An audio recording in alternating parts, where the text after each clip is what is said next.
ಎಲ್ಲರಿಗೂ ಇಂದಿನ ತರಗತಿಗೆ ಸ್ವಾಗತ. ಇಂದಿನ ತರಗತಿಯ ಮೊದಲನೇ ಕ್ವಶನ್ ನೋಡೋದಾದ್ರೆ, ವಿನಾಶಕಾರಿ ಕಾರ್ಯಗಳನ್ನು ಏಕಕಾಲದಲ್ಲಿ ಅನುಮತಿಸುವಾಗ ಉಪಯುಕ್ತ ಕಾರ್ಯವನ್ನ ನಿರ್ವಹಿಸುವ ಪ್ರೋಗ್ರಾಂ ಡ್ಯಾಶ್ ಅಂತ ಕೊಟ್ಟಿದ್ದಾರೆ.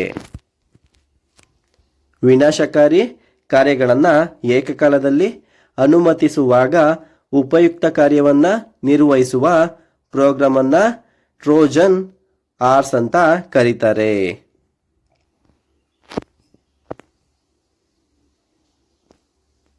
ಮುಂದಿನ ಕ್ವಶನ್ ನೋಡೋದಾದ್ರೆ, ನೆಟ್ವರ್ಕ್ನಲ್ಲಿ ಸಾಧನಗಳ ಜಾಮಿತಿಯ ಜೋಡಣೆಯನ್ನ ಏನೆಂದು ಕರೆಯಲಾಗುತ್ತದೆ?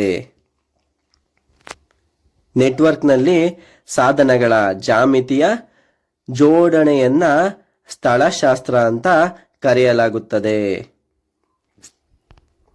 ಮುಂದಿನ ಕ್ವಶನ್ ನೋಡೋದಾದ್ರೆ, ಕಂಪ್ಯೂಟರ್ ಪ್ರಕ್ರಿಯೆಯ ಮೂಲ ಗುರಿಯು ಡೇಟಾವನ್ನ ಡ್ಯಾಶ್ ಆಗಿ ಪರಿವರ್ತಿಸುವುದು ಅಂತ ಕೇಳಿದ್ದಾರೆ. ಕಂಪ್ಯೂಟರ್ ಪ್ರಕ್ರಿಯೆಯ ಮೂಲ ಗುರಿಯು ಡೇಟಾವನ್ನ ಮಾಹಿತಿಯಾಗಿ ಪರಿವರ್ತಿಸುವುದು ಅಂತ ಹೇಳ್ಬೋದಾಗಿದೆ.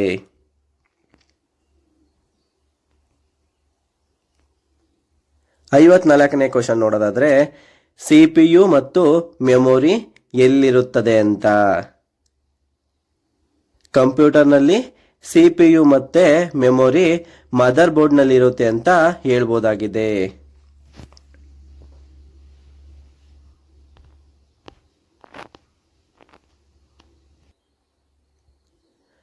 55ನೇ ಕ್ವಶನ್ ನೋಡೋದಾದ್ರೆ, IBM ಕಂಪನಿಯ ಸ್ಥಾಪಕ ಯಾರು? ಥಾಮಸ್ ಜೆ ವ್ಯಾಟ್ಸನ್ ಅವರು IBM ಕಂಪನಿಯ ಸ್ಥಾಪಕ ಅಂತ ಹೇಳ್ಬೋದಾಗಿದೆ.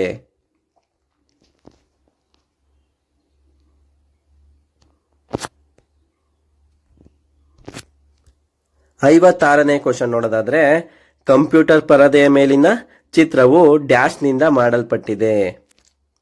ಕಂಪ್ಯೂಟರ್ ಪರದೆಯ ಮೇಲಿನ ಚಿತ್ರವು ಪಿಕ್ಸೆಲ್ಗಳಿಂದ ಮಾಡಲ್ಪಟ್ಟಿದೆ ಅಂತ ಹೇಳ್ಬೋದಾಗಿದೆ.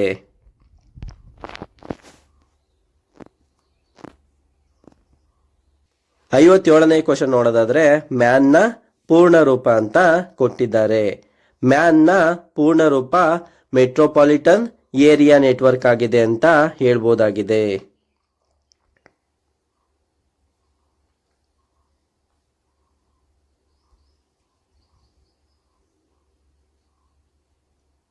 58ನೇ ಕ್ವಶನ್ ನೋಡೋದಾದ್ರೆ, ಆಕಸ್ಮಿಕವಾಗಿ ಅಳಿಸಲಾದ ಫೈಲ್ಗಳನ್ನ ಮರುಪಡೆಯಲು DOS ನಲ್ಲಿ ಯಾವ ಆಜ್ಞೆಯನ್ನ ಬಳಸಬಹುದು?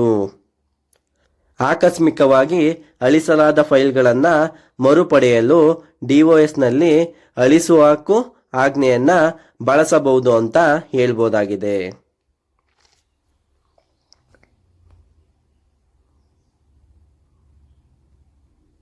59ನೇ ಕ್ವಶನ್ ನೋಡೋದಾದ್ರೆ, ಸಂಪೂರ್ಣ ಪ್ರೋಗ್ರಾಮ್ ಅನ್ನ ಒಂದೇ ಸಮಯದಲ್ಲಿ ಯಂತ್ರ ಭಾಷೆಗೆ ಪರಿವರ್ತಿಸುವ ಕಂಪ್ಯೂಟರ್ ಪ್ರೋಗ್ರಾಮ್ ಅನ್ನ ಡ್ಯಾಶ್ ಎಂದು ಕರೆಯಲಾಗುತ್ತದೆ.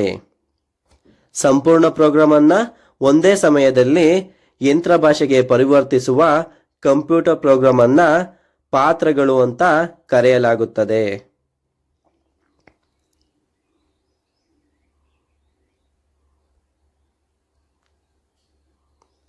60ನೇ ಕ್ವಶನ್ ನೋಡೋದಾದ್ರೆ, ಮೈಕ್ರೋಸಾಫ್ಟ್ ಕಂಪನಿಯನ್ನ ಯಾವ ವರ್ಷದಲ್ಲಿ ಸ್ಥಾಪಿಸಲಾಯಿತು?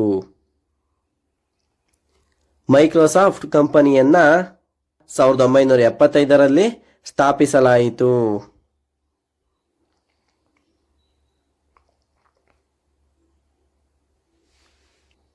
61ನೇ ಕ್ವಶನ್ ನೋಡೋದಾದ್ರೆ, ಗ್ರಾಫಿಕ್ ಡೆಸ್ಕ್ಟಾಪ್ ಪರಿಸರವನ್ನ ಸಂಘಟಿಸುವ ಮತ್ತು ಬಳಸುವ ವೈಯಕ್ತಿಕ ಕಂಪ್ಯೂಟರ್ ಆಪರೇಟಿಂಗ್ ಸಿಸ್ಟಮ್ ಯಾವುದು? ಗ್ರಾಫಿಕ್ ಡೆಸ್ಕ್ಟಾಪ್ ಪರಿಸರವನ್ನ ಸಂಘಟಿಸುವ ಮತ್ತು ಬಳಸುವ ವೈಯಕ್ತಿಕ ಕಂಪ್ಯೂಟರ್ ಆಪರೇಟಿಂಗ್ ಸಿಸ್ಟಮ್ ವಿಂಡೋಸ್ ಆಗಿದೆ ಅಂತ ಹೇಳ್ಬೋದಾಗಿದೆ.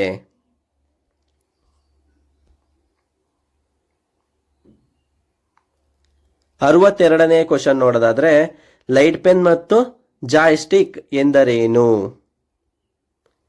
ಲೈಟ್ ಪೆನ್ ಮತ್ತು ಜಾಯ್ಸ್ಟಿಕ್ ಎಂದರೆ ಇನ್ಪುಟ್ ಸಾಧನಗಳು ಅಂತ ಹೇಳ್ಬೋದಾಗಿದೆ.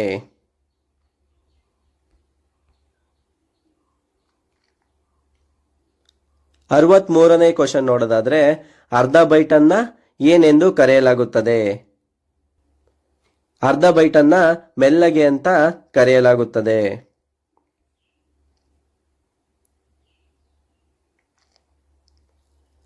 64ನೇ ಕ್ವಶನ್ ನೋಡೋದಾದ್ರೆ SMPS ಎಂದರೆ ಡ್ಯಾಶ್ ಅಂತ ಕೊಟ್ಟಿದ್ದಾರೆ. SMPS ಅಂದ್ರೆ ಸ್ವಿಚ್ಡ್ ಮೋಡ್ ಪವರ್ ಸಪ್ಲೈ ಆಗಿದೆ. 65ನೇ ಕ್ವಶನ್ ನೋಡೋದಾದ್ರೆ MS ವರ್ಡ್ನಲ್ಲಿ ಪಠ್ಯ ದಾಖಲೆಯ ನೋಟ ಮತ್ತು ಸ್ಥಾನವನ್ನ ಬದಲಾಯಿಸಲು ನಾವು ಏನು ಬಳಸುತ್ತೇವೆ? MS ವರ್ಡ್ನಲ್ಲಿ ಪಠ್ಯ ದಾಖಲೆಯ ನೋಟ ಮತ್ತು ಸ್ಥಾನವನ್ನ ಬದಲಾಯಿಸಲು ನಾವು ಫಾರ್ಮ್ಯಾಟಿಂಗ್ ಬಳಸುತ್ತೇವೆ.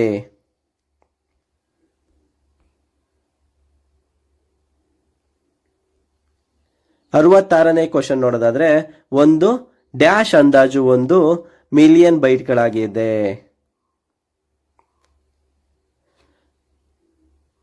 1 ಮೆಗಾಬೈಟ್ ಅಂದಾಜು 1 ಮಿಲಿಯನ್ ಬೈಟ್ಗಳಾಗಿದೆ ಅಂತ ಹೇಳ್ಬೋದಾಗಿದೆ. 67ನೇ ಕ್ವಶನ್ ನೋಡೋದಾದ್ರೆ ಡೈಸಿವಿಲ್, ಡ್ರಮ್, ಚೈನ್ ಇತ್ಯಾದಿಗಳೆಂದರೇನು? ಡೈಸಿವಿಲ್, ಡ್ರಮ್, ಚೈನ್ ಇತ್ಯಾದಿಗಳೆಂದರೆ ಮುದ್ರಕಗಳು ಅಂತ ಹೇಳ್ಬೋದಾಗಿದೆ.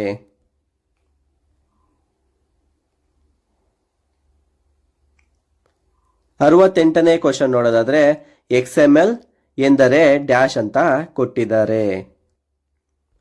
XML ಅಂದ್ರೆ ವಿಸ್ತರಿಸಬಹುದಾದ ಮಾರ್ಕಪ್ ಭಾಷೆಯಾಗಿದೆ ಅಂತ ಹೇಳ್ಬೋದಾಗಿದೆ. 69ನೇ ಕ್ವಶನ್ ನೋಡೋದಾದ್ರೆ HTTP ಪ್ರೋಟೋಕಾಲ್ ಯಾವ ರೀತಿಯ ಯೋಜನೆಯಾಗಿದೆ? HTTP ಪ್ರೋಟೋಕಾಲ್ ವಿನಂತಿ ಅಥವಾ ಪ್ರಕ್ರಿಯೆ ರೀತಿಯ ಯೋಜನೆಯಾಗಿದೆ ಅಂತ ಹೇಳ್ಬೋದಾಗಿದೆ.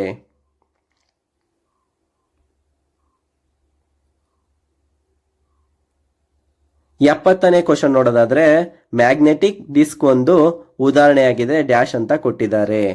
ಮ್ಯಾಗ್ನೆಟಿಕ್ ಡಿಸ್ಕ್ ಒಂದು ಸೆಕೆಂಡರಿ ಮೆಮೊರಿಗೆ ಉದಾಹರಣೆಯಾಗಿದೆ ಅಂತ ಹೇಳ್ಬೋದಾಗಿದೆ.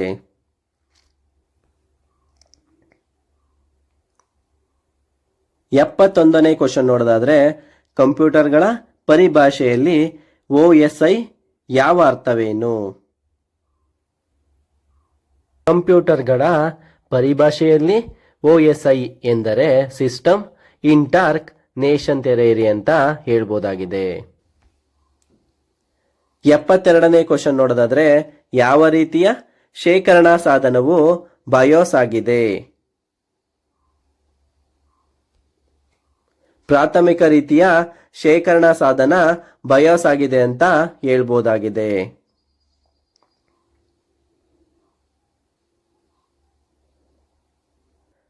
73ನೇ ಕ್ವಶನ್ ನೋಡೋದಾದ್ರೆ ಎಕ್ಸೆಲ್ 2007 ಫೈಲ್ಗಳ ವಿಸ್ತರಣೆಯ ಪ್ರಕಾರ ಯಾವುದು?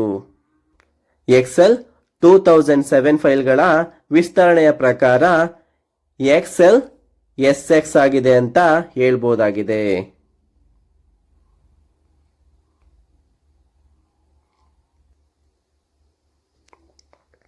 74ನೇ ಕ್ವಶನ್ ನೋಡೋದಾದ್ರೆ ವೈಯಕ್ತಿಕ ಮಾಹಿತಿಯನ್ನ ಸಂಗ್ರಹಿಸುವುದು ಮತ್ತು ಪರಿಣಾಮಕಾರಿಯಾಗಿ ಇನ್ನೊಬ್ಬ ವ್ಯಕ್ತಿಯಂತೆ ನಟಿಸುವುದು ಡ್ಯಾಶ್ ಅಪರಾಧ ಎಂದು ಕರೆಯಲಾಗುತ್ತದೆ. ವೈಯಕ್ತಿಕ ಮಾಹಿತಿಯನ್ನ ಸಂಗ್ರಹಿಸುವುದು ಮತ್ತು ಪರಿಣಾಮಕಾರಿಯಾಗಿ ಇನ್ನೊಬ್ಬ ವ್ಯಕ್ತಿಯಂತೆ ನಟಿಸುವುದನ್ನ ಗುರುತಿನ ಕಳ್ಳತನ ಅಪರಾಧ ಎಂದು ಕರೆಯಲಾಗುತ್ತದೆ.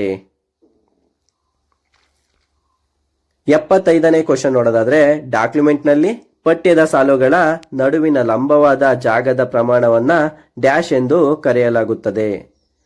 ಡಾಕ್ಯುಮೆಂಟ್ನಲ್ಲಿ ಪಠ್ಯದ ಸಾಲುಗಳ ನಡುವಿನ ಲಂಬವಾದ ಜಾಗದ ಪ್ರಮಾಣವನ್ನ ಸಾಲಿನ ಅಂತರ ಎಂದು ಕರೆಯಲಾಗುತ್ತದೆ.